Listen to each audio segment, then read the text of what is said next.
ഒരു രാജ്യത്തെ മുഴുവൻ സ്വപ്നം കാണാൻ പഠിപ്പിച്ച ഒരു മനുഷ്യൻ. അദ്ദേഹത്തിന്റെ അവിശ്വസനീയമായ ജീവിതകഥയിലേക്കാണ് നമ്മൾ ഇന്നിറങ്ങി ചെല്ലുന്നത്. അപ്പോ നമുക്കീയൊരു ചോദ്യത്തിൽ നിന്ന് തന്നെ തുടങ്ങാമല്ലേ? കാരണം പരാജയങ്ങളെ എങ്ങനെ നേരിടണം എന്നതിന്റെ ഏറ്റവും വലിയൊരു പാഠം ഈ കഥയിലുണ്ട്. നമുക്ക് നേരെ ആ നിമിഷത്തിലേക്ക് പോകാം. സ്ഥലം: ഇസ്രോയുടെ കൺട്രോൾ റൂം.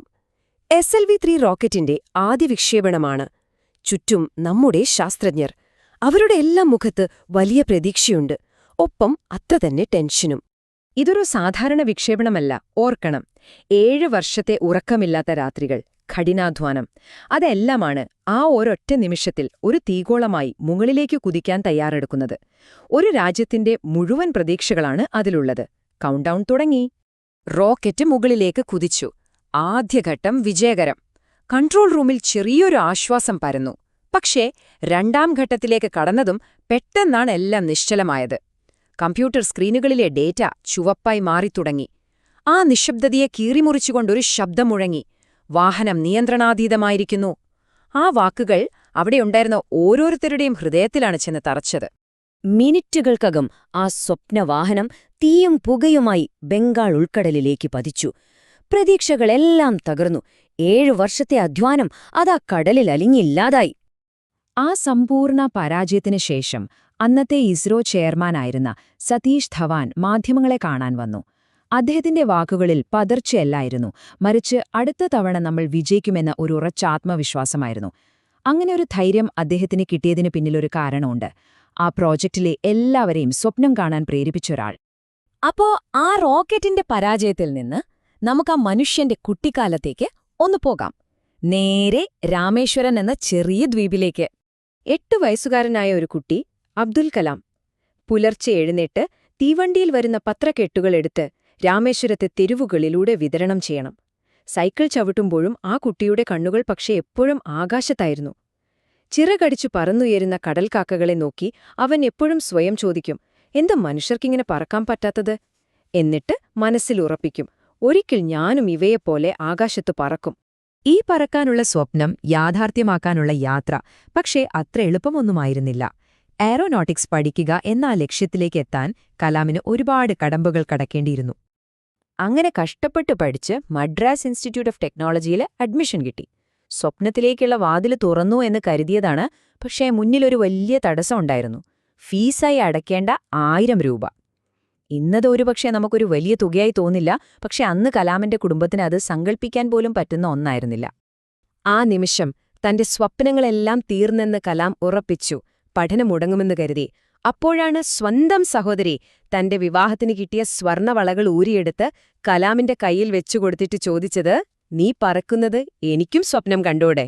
ആ ഒരൊറ്റ ചോദ്യത്തിൽ ഒരു കുടുംബം മുഴുവൻ ഒരു കുട്ടിയുടെ സ്വപ്നത്തിനായി ചെയ്ത ത്യാഗമുണ്ടായിരുന്നു. പഠനമൊക്കെ പൂർത്തിയാക്കി. ഇനി ജീവിതത്തിലെ ഏറ്റവും വലിയ ലക്ഷ്യം ഒരു പൈലറ്റാവുക. അതിനായി കലാം ഇന്ത്യൻ എയർഫോഴ്സിന്റെ പരീക്ഷ എഴുതി. വലിയ പ്രതീക്ഷയോടെ തന്നെയായിരുന്നു ആ പരീക്ഷയെ നേരിട്ടത്. ആ പരീക്ഷയിൽ തെരഞ്ഞെടുക്കപ്പെടുന്നത് വെറും 8 പേർ മാത്രമാണ്. തന്റെ ജീവിതലക്ഷ്യം തൊട്ടുമുന്നിലുണ്ടെന്ന് കലാം ഉറച്ചു വിശ്വസിച്ചു. പക്ഷേ വിധി മറ്റൊന്നായിരുന്നു. ഫലം വന്നപ്പോൾ കലാമിന്റെ റാങ്ക് 9. ഒരൊറ്റ റാങ്കിന്റെ വ്യത്യാസത്തിൽ കയ്യെത്തും ദൂരത്ത് വെച്ച് ആ വലിയ സ്വപ്നം തകർന്നുപോയി. ഒന്നാലോചിച്ചു നോക്കൂ, ആ നിമിഷം ആ ചെറുപ്പക്കാരന്റെ മനസ്സിലൂടെ എന്തൊക്കെയാവും കടന്നുപോയിട്ടുണ്ടാവുക. ചില പരാജയങ്ങൾ നമ്മളെ ശരിയായ വഴിയിലേക്ക് നയിക്കാനാണെന്ന് പറയാറില്ലേ? ഒരുപക്ഷേ കലാമിന്റെ ജീവിതത്തിൽ സംഭവിച്ചതും അതുതന്നെയാവാം. ആ പരാജയം അദ്ദേഹത്തെ എത്തിച്ചത് ഇന്ത്യയുടെ ബഹിരാകാശ ഗവേഷണ പദ്ധതികളിലേക്കും ജീവിതം മാറ്റിമറിച്ച ഒരു ഗുരുവിലേക്കുമാണ്. DRDOയിൽ ശാസ്ത്രജ്ഞനായി ജോലി ചെയ്യുമ്പോഴാണ് കലാമിന് റോക്കറ്റ് എഞ്ചിനീയറായി ഇൻകോസ്പാറിലേക്ക് ഒരു മാറ്റം കിട്ടുന്നത്. അവിടെ വെച്ചാണ് അദ്ദേഹം ഡോക്ടർ വിക്രം സാരാഭായിയെ കണ്ടുമുട്ടുന്നത്. സാരാഭായി എന്ന ആ ഗുരു കലാമിലെ പ്രതിഭയെ കൃത്യമായി തിരിച്ചറിഞ്ഞു. സാരാഭായ് കലാമിനോടും രാജ്യത്തോടും ഒരുപോലെ ചോദിച്ചൊരു ചോദ്യമുണ്ടായിരുന്നു: ഒരുപാട് അടിസ്ഥാന പ്രശ്നങ്ങളൊക്കെയുള്ള നമ്മുടെ രാജ്യത്തിന് ബഹിരാകാശ ഗവേഷണമെന്നൊക്കെ പറയുന്നത് ഒരു ആഡംബരമല്ലേ? ഇതൊരു ന്യായമായ ചോദ്യമല്ലേ? പക്ഷെ സാരാഭായിക്ക് അതിന് വ്യക്തമായ ഉത്തരമുണ്ടായിരുന്നു. ബഹിരാകാശ ഗവേഷണം ഒരാഡംബരമല്ല, അത് രാജ്യത്തിന്റെ പുരോഗതിക്ക് അത്യാവശ്യമായ ഒരു ടൂളാണെന്ന് അദ്ദേഹം വിശ്വസിച്ചു.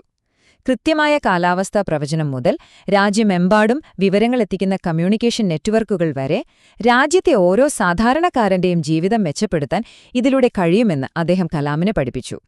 സാരാഭായിയുടെ ആ സ്വപ്നമുണ്ടല്ലോ, സ്വന്തമായി ഒരു ഉപഗ്രഹ വിക്ഷേപണ വാഹനം, ആ വലിയ പ്രോജക്റ്റിന് നേതൃത്വം നൽകിയത് കലാമായിരുന്നു.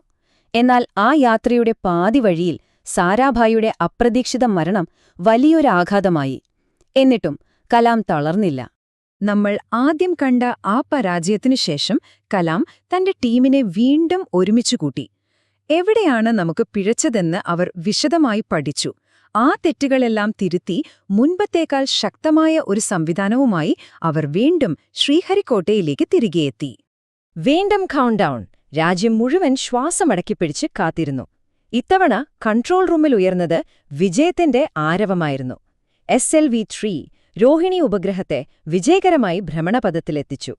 ഇന്ത്യ സ്വന്തമായി ഉപഗ്രഹം വിക്ഷേപിക്കുന്ന ലോകത്തിലെ 7ാമത്തെ രാജ്യമായി മാറി. കലാമിന്റെ യാത്ര അവിടെ തീർന്നില്ല. അദ്ദേഹത്തിന്റെ ജീവിതം പുതിയ പുതിയ ഉയരങ്ങളിലേക്ക് കുതിച്ചുകൊണ്ടേയിരുന്നു. ഒടുവിൽ രാമേശ്വരത്തെ കടൽത്തീരത്ത് വെച്ച് കണ്ട ആ പഴയ സ്വപ്നമുണ്ടല്ലോ, അതും അദ്ദേഹം യാഥാർത്ഥ്യമാക്കി. ഇന്ത്യയുടെ മിസൈൽ പദ്ധതികൾക്ക് നേതൃത്വം കൊടുത്ത അദ്ദേഹം മിസൈൽ മാൻ ഓഫ് ഇന്ത്യ എന്നറിയപ്പെട്ടു. 2002 അദ്ദേഹം രാജ്യത്തിന്റെ പ്രഥമ പൗരനായി, രാഷ്ട്രപതിയായി. പക്ഷെ ആ വലിയ പദവിയിലിരിക്കുമ്പോഴും അദ്ദേഹത്തിന്റെ ഉള്ളിലെ ആ പഴയ സ്വപ്നം കെട്ടുപോയില്ല. 74-ാം വയസ്സിൽ അദ്ദേഹം ഒരു സുഖോയ് 30 യുദ്ധവിമാനത്തിൽ കയറി അതിന്റെ നിയന്ത്രണം ഏറ്റെടുത്തു.